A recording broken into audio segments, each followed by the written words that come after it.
It ain't for everybody. Yeah, well, good morning. Good to be with all of you this morning. And I think it was a bombshell, but it was also a signal from the judge, and I applaud the judge, that there is something that stinks in this plea agreement. And I think there are a lot of questions. At some point, these people that were working for the federal government cut this sweetheart deal with Hunter Biden. You know, Wall Street Journal had a really good opinion piece yesterday that pointed out anyone else in America that did what Hunter did would go to jail. And yet here you have this blanket immunity, and the judge actually was concerned about that. You know, how am I going to sign an agreement that literally lets him off the hook for things that he had done in the past when we don't even know if the investigation is over? You know, what we've been doing in the House and Jason Smith's committee, Jamie Comer's committee, and Jim Jordan's committee combined last week with that, those whistleblowers that came forward and brought more riveting evidence. They talked about some even deeper crimes that they were trying to look into, and they were told to stand down by their superiors.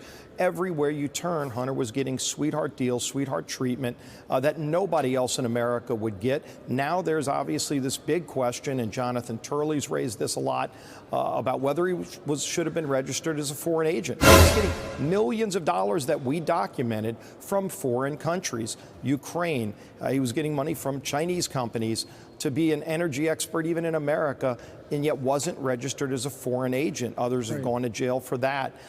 There are even more questions. Our committees are not going to stop working. You show that clip from Jason Smith. You know, this bizarre twist just 2 days ago where Jason Smith's attorneys had filed some information with the judge, and then somebody from the other counsel from Hunter Biden's law firm called and basically got it pulled down. And the judge said, hold on a second, were you misrepresenting yourself? That hasn't even really been answered adequately.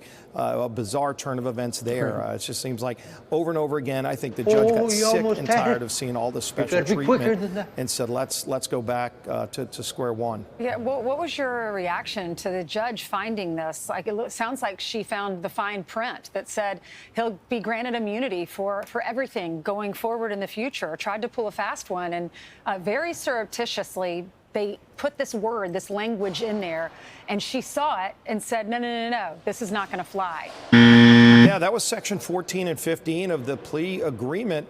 And the judge looked at that and said, hold on, you're telling us that you can't turn over information to Congress. We're still trying to get more information. And the Justice Department, the FBI are saying, we can't give it to you because there's an ongoing investigation. And the judge said, well, if there's an ongoing investigation, how can you give him immunity for things that happened when you're still looking into it? So I'm not going to sign off on this. And again, I applaud the judge because nobody in America would get that kind of sweetheart deal. He shouldn't, just because his last name's Biden.